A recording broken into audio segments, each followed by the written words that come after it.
Hey everyone, AYBL Main here. Just got a chance to get back here on the YouTube channel and get back to my regular countdown of the top 5 albums for every year that I've been alive.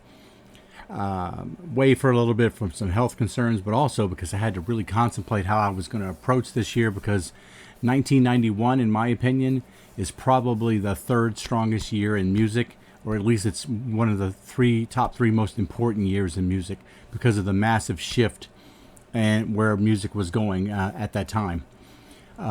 In my top 5 for sure is Pearl Jam's 10.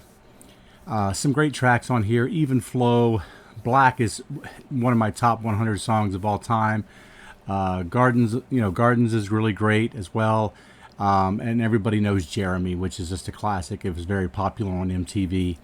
The whole album is solid. It's a great representation of the grunge movement. Pearl Jam tried to get away from that, obviously, over the years.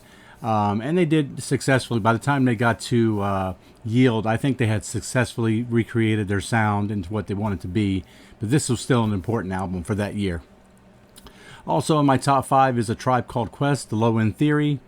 Very important album, I think, is that it's one of those big albums that came out that kind of fused hip-hop and jazz.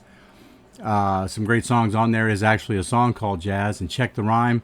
You should definitely listen to this album if you're interested in hip-hop, and because this was very instrumental in how sampling was going to be used in a variety of ways going forward for the genre. So very important for you guys to listen to. Also in my top 5 is REM's Out of Time. REM is one of my favorite bands of all time, probably the favorite band. I could go back and forth a little bit on that. Out of Time does have its flaws. I really don't care for radio song.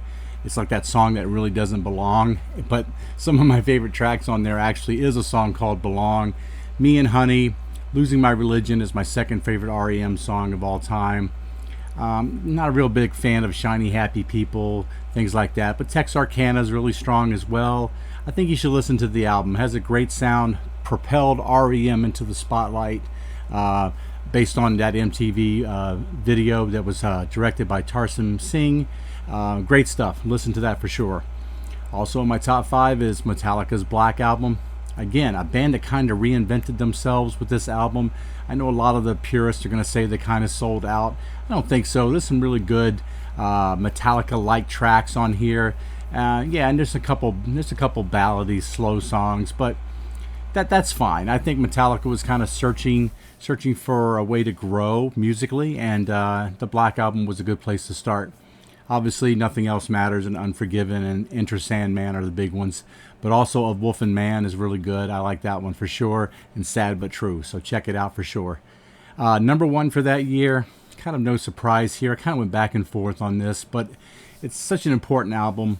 Nirvana's Nevermind has got to be number 1. I like side 2 better than side 1. You know, Something in the Way and Polly I really think are strong tracks, but I see the importance that you have to have with a track like Smells Like Teen Spirit. Just kind of reinvented music in general. Music was going a particular direction, and all of a sudden this came out, and record executives were like scrambling to try to rethink how they were going to recruit artists for their label, because that hard rock that we were listening to in the 80s with the hair bands and stuff, that just wasn't there anymore, and it wasn't going to be there anymore, not in the way that it used to be. So Nirvana's Nevermind definitely had to be number 1 here. Also for me, the album that everyone said that I would love but I actually didn't is going to be My Bloody Valentine's Loveless. Now, I've listened to a lot of shoegaze. There's some shoegaze that I really like, and there's some that I don't.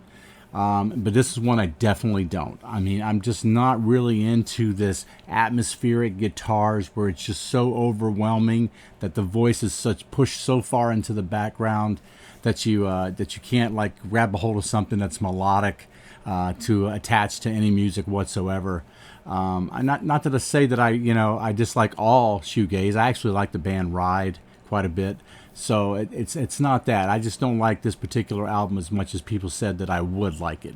So that's it for me, guys. That's 1991, big year. Hope to see you guys very soon. Thanks. Bye-bye.